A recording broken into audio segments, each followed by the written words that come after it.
Hello à tous, j'espère que vous allez bien. Donc dans cette vidéo, je voudrais revenir sur l'erratum du mémoire pour vous montrer en quoi est-ce que c'est super important comme élément.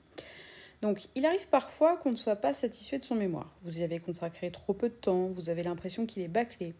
Vous savez que vous n'avez pas eu le temps de vous faire relire et de ce fait qu'il comporte pas mal de fautes d'orthographe. Votre directeur ou votre tuteur vous a fait des remarques, mais vous avez manqué de temps pour les intégrer. Bref, vous savez qu'on va vous reprocher pas mal de choses à l'oral le jour de votre soutenance et vous n'êtes pas serein.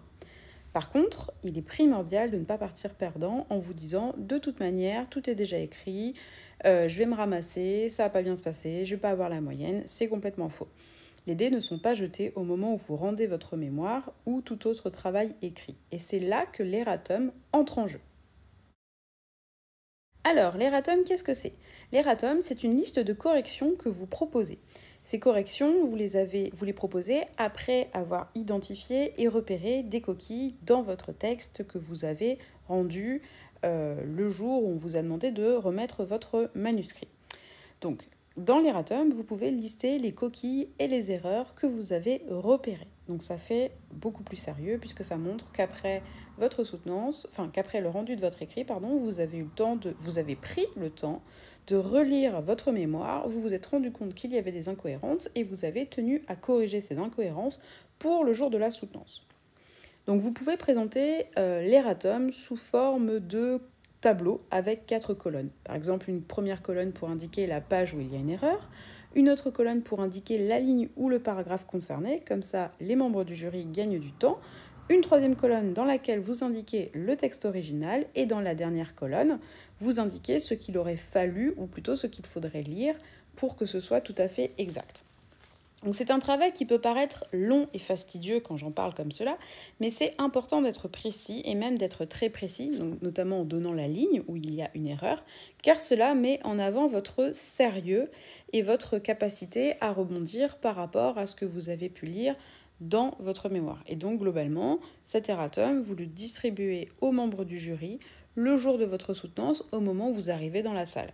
Au moment où vous commencez votre oral, vous leur dites bon bah voilà, je vous remercie d'être présent, je vous remercie d'avoir lu mon mémoire, mais par contre, il y a un certain nombre de coquilles qui se sont glissées à l'intérieur.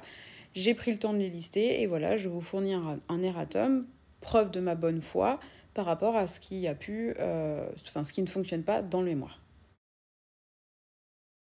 Dans cet erratum, vous corrigez les fautes d'orthographe et les fautes de typographie. Par exemple, si vous avez systématiquement oublié de mettre un point final à la fin de chaque note de bas de page, ou si vous avez mis les guillemets en italique alors que normalement c'est uniquement le contenu à l'intérieur des guillemets qui doit figurer en italique, vous pouvez le signaler.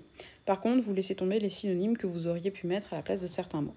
Le document que vous pouvez fournir aux membres du jury peut faire jusqu'à 2 ou 3 pages. Et si vous avez l'impression qu'il y a énormément de coquilles, vous écrivez en taille 10, vous mettez en interligne 1 et ça passe mieux. Effectivement, il ne faut pas arriver avec un document qui fait 15 pages. Du coup, si votre mémoire comporte trop d'erreurs, tant sur le fond que sur la forme, moi ce que je vous conseille, c'est de carrément retravailler votre mémoire entre le moment où vous l'avez rendu et le jour de la soutenance pour arriver avec un nouvel exemplaire concret. En prenant cette initiative, vous pourrez démontrer aux membres du jury votre sérieux et vous aurez plus de chances de faire bonne impression, ou en tout cas, ils ne resteront pas sur une image négative de vous. Et c'est pour cette raison que je vous encourage, si vous n'êtes pas serein au moment où vous rendez votre mémoire et avant votre soutenance, de mieux vous préparer en préparant justement cette liste pour mettre toutes les chances de votre côté pour pouvoir valider votre année universitaire. Voilà, en espérant que ces petits conseils vous serviront, je vous souhaite bon courage pour la préparation de votre soutenance.